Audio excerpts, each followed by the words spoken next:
Pues la primera explicación de los burdeles militares es el alejamiento del soldado. A más de 10.000 kilómetros de distancia en Indochina hay que compensar la ausencia, la soledad. Pero ¿y en Argelia? ¿Cómo justificar la creación de nuevos burdeles militares en Argelia cuando todavía formaba parte de Francia? Los jóvenes franceses llamados a filas en Argelia durante 8 años han tardado en hablar, en describir los saqueos, las torturas y las ejecuciones sumarias. Y pocos se han explayado sobre esos burdeles militares que a veces formaban parte integrante de su vida de soldados. Sin embargo, había suboficiales encargados de organizar esos burdeles militares. François Bar era uno de ellos. El Estado Mayor consideraba que era un mal necesario. Cuando yo era jefe del comando de caza de Argelia, una vez conseguí llevar a 2 de mis secciones a Tlemcen.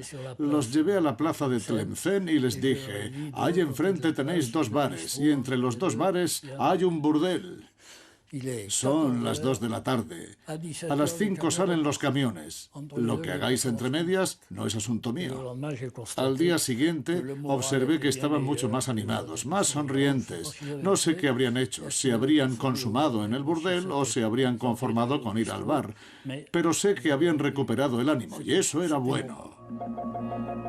Claude Gerard era enfermero militar en Argelia.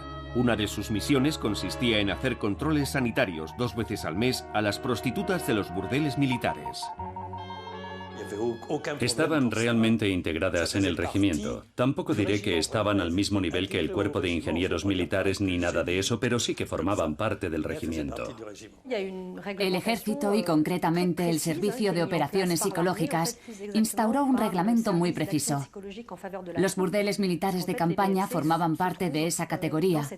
El objetivo era remontar el ánimo de los soldados. En Argelia, las autoridades militares hicieron cálculos. Había que reclutar a una prostituta por cada 100 hombres, más o menos. Como estos prostíbulos estaban bajo el control directo del ejército, no se dejaba nada al azar. Todos y cada uno de los detalles de su organización y su funcionamiento, hasta los más sórdidos, habían sido minuciosamente previstos. Los burdeles militares de campaña, como el de Béchar, eran inmensos. Evidentemente se reservaba una parte del espacio de los cuarteles para los burdeles. Se sabe que las chicas estaban allí, dormían allí, vivían allí y hasta cocinaban allí, o sea que debía de ser duro. Había unas habitaciones donde recibían a los soldados, los oficiales y los suboficiales. Recuerdo que por dentro estaba totalmente cubierto de azulejos verdes. Había un bar y 2 o 3 habitaciones. Había 2 regimientos, el segundo regimiento de cazadores africanos, que era el mío, y el tercero de coraceros, que era el otro regimiento. Eso eran varios cientos de hombres, y las chicas tenían mucho trabajo. Unos 60 polvos diarios. Era como ir al matadero. Cuando les tocaba trabajar, hablando en plata, echaban un polvo cada 10 minutos. Y los días en que estaba abierto el burdel, lo hacían casi ininterrumpidamente todo el día. Era un gran edificio, una sala grande donde habían construido unas barracas con telas que no llegaban al suelo y sin techo. Estaban solo cerradas con unas cortinas. Debían de medir un poco más de 2 metros por 3. No había agua corriente. Tenían jarras y palanganas, una cama y una mesita. Todo muy escueto. Y el personal femenino eran mujeres de una cierta edad. Quizá estuvieran bien para los tiradores senegaleses, pero nada más verlas, mi capitán dijo, esto no es lo suficientemente glamuroso para mis soldaditos. Hay un reglamento muy preciso en relación con las tarifas, por supuesto. Con el número de horas de trabajo al día, o con la rotación entre soldados, oficiales y suboficiales, porque nunca frecuentaban juntos a las mujeres.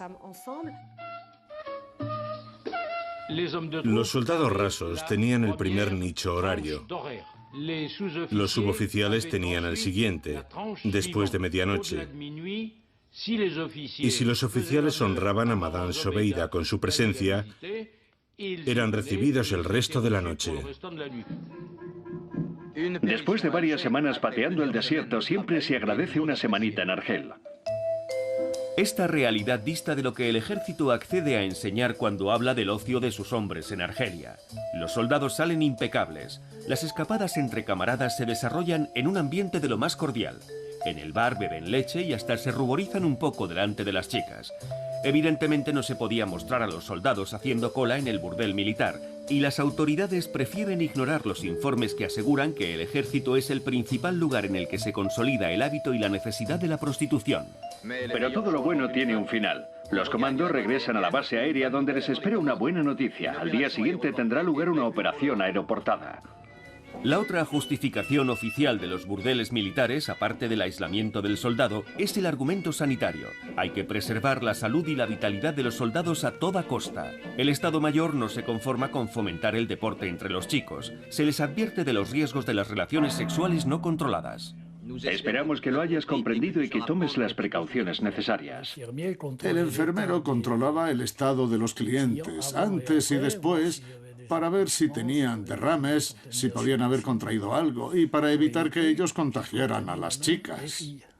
Las mujeres son conscientes de que para trabajar necesitan un certificado médico que demuestre que están sanas, según la terminología de aquella época. Yo era el responsable de las chicas del burdel militar de campaña. Periódicamente les hacíamos un examen completo, cada 2 meses más o menos.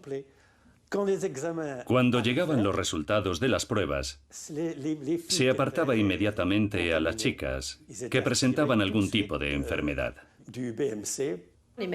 Las prostitutas detestan a los médicos, ya que alegan que en muchos casos son proxenetas encubiertos y que viven tan ricamente a costa del dinero que sacan de estos exámenes médicos.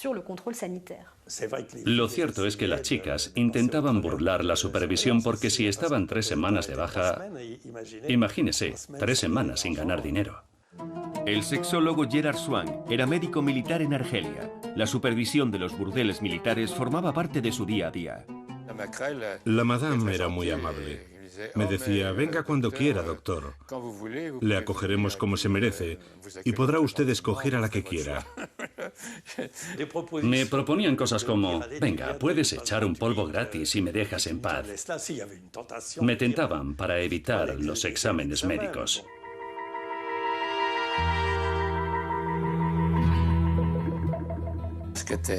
Lo gracioso era ver llegar a esas señoras a los exámenes, con la vagina y el cuello del útero, no diría como los chorros del oro, pero tan desgastados que era muy difícil encontrar material para hacerles un frotis.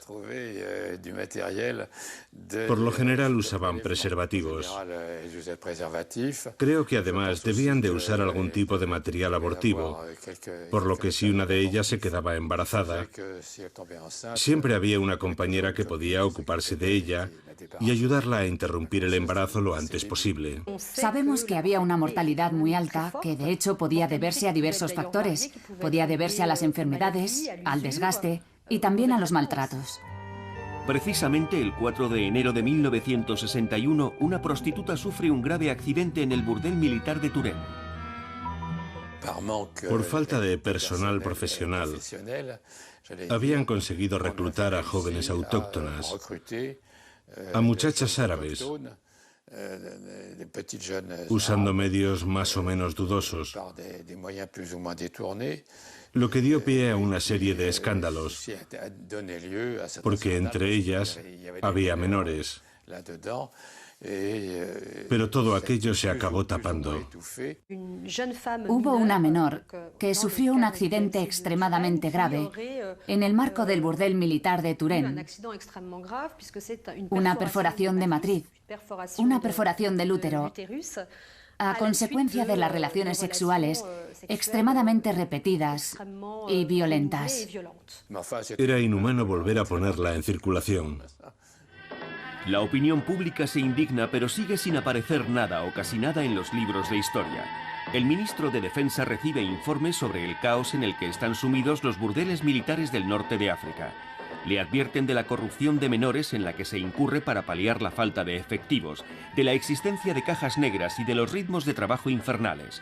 Tras el escándalo de Turenne, las autoridades militares se limitan a anunciar que la legislación francesa no afecta a las mujeres indígenas ni a sus empleadores, ya que ejercen la prostitución siguiendo sus propias costumbres y tradiciones que se extinguirán con la emancipación de las antiguas colonias francesas.